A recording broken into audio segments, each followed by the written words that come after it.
You're driving along a dual carriageway behind a large lorry. You can't see the road ahead because of its size. Why should you stay a safe distance behind it?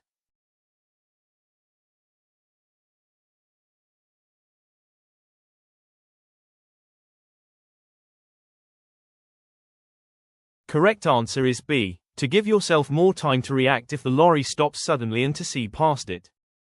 You're running late for work and find yourself driving closer than usual to the car in front. Why is it dangerous to travel too close to the vehicle ahead?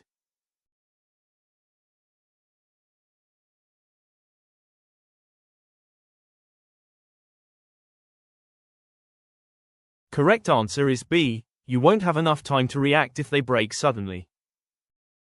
You're planning a long journey through various weather conditions. In which conditions will your overall stopping distance increase?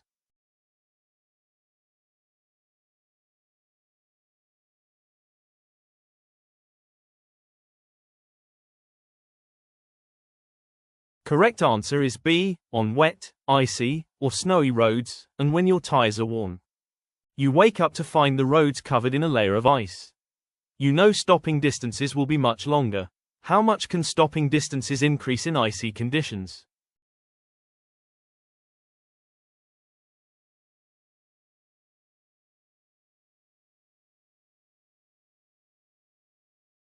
Correct answer is C. Up to 10 times the normal distance. Your driving instructor mentions the 2-second rule during your lesson. The conditions are good and dry. When should you use this rule?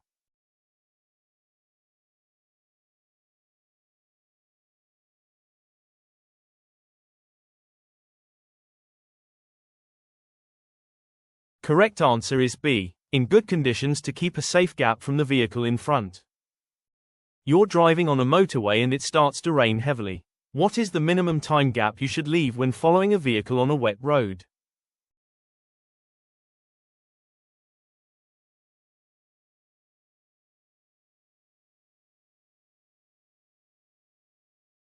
Correct answer is C. At least 4 seconds.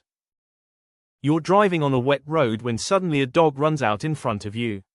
You have to stop in an emergency. What should you do?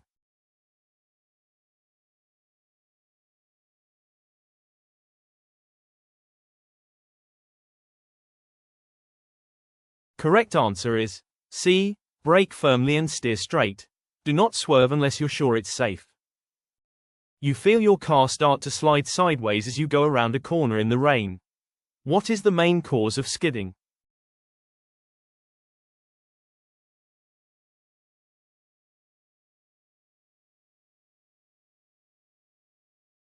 Correct answer is A. Driving too fast for the conditions.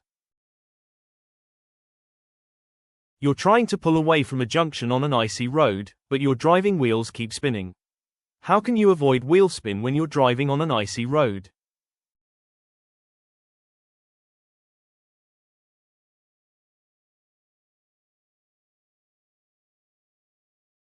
Correct answer is B. Use the highest gear possible and accelerate very gently.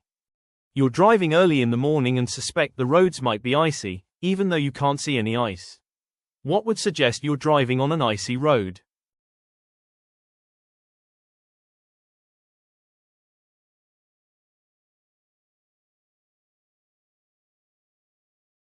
Correct answer is C. The steering feels unusually light and there's very little road noise. You're parked on a snowy street and need to pull away. What will help you to move off on a snowy surface?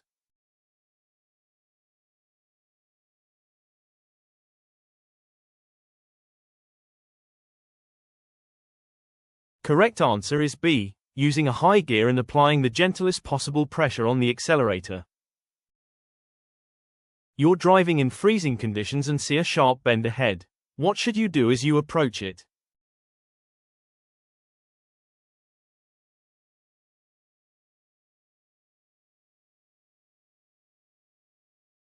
Correct answer is B. Reduce your speed smoothly before you reach the bend. You're driving on a wet road and notice the steering doesn't feel right. How can you tell if your vehicle's tires are losing the grip on the surface?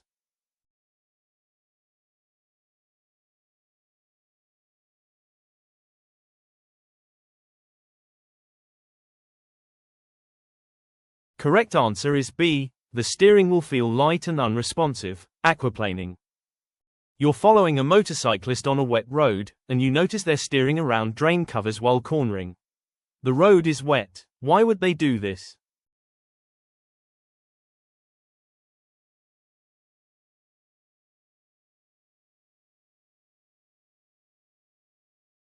Correct answer is B. Because drain covers are more slippery than the road surface, especially when wet.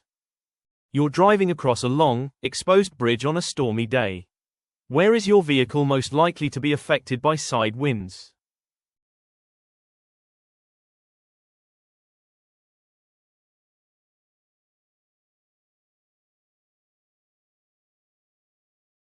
Correct answer is B. On an open, exposed stretch of road like a bridge or high ground.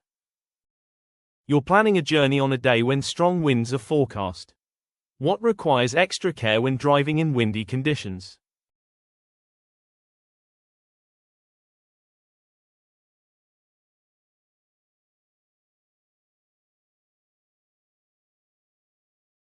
Correct answer is B. All vehicles, especially high-sided vehicles, motorcyclists, and cyclists.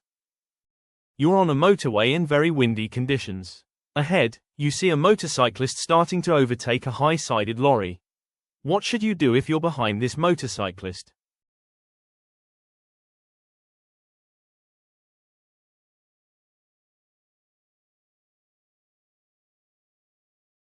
Correct answer is B. Keep well back and be aware they may be blown off course when passing the lorry.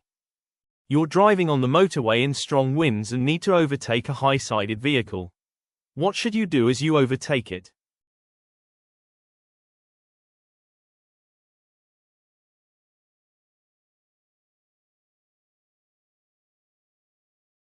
Correct answer is B. Be aware of a sudden gust as you clear the vehicle and be ready to correct your steering. It's a scorching hot summer day, and you notice the road surface looks soft and shiny. What will be affected if the road surface becomes soft in very hot weather?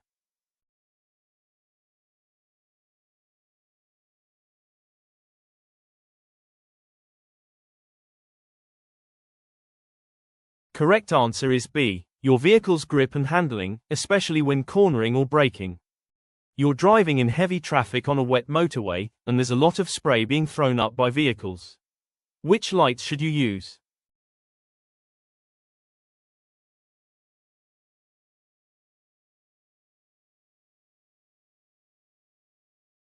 Correct answer is B. Dipped headlights to help others see you. You're driving home in torrential rain, and the roads are flooded in places. You're traveling in very heavy rain. How is this likely to affect your overall stopping distance?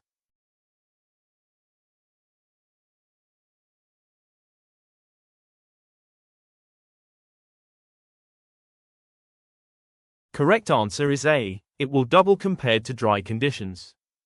You're driving on a motorway and the weather keeps changing from bright sunshine to heavy showers. What should you do when driving in showery conditions?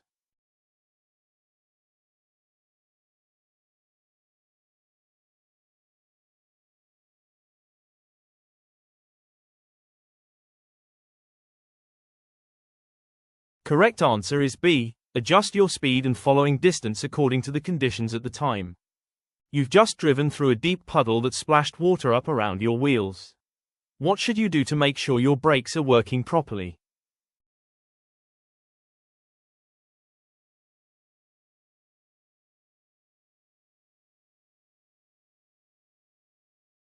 Correct answer is C. Test your brakes gently as soon as it's safe to do so. You've just driven through flood water and your instructor says you should test your brakes. Why should you test your brakes after this hazard?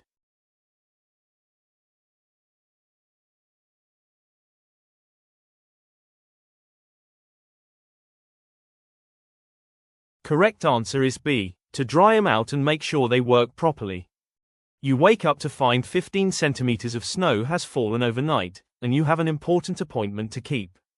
There has been a heavy fall of snow. What should you consider before driving?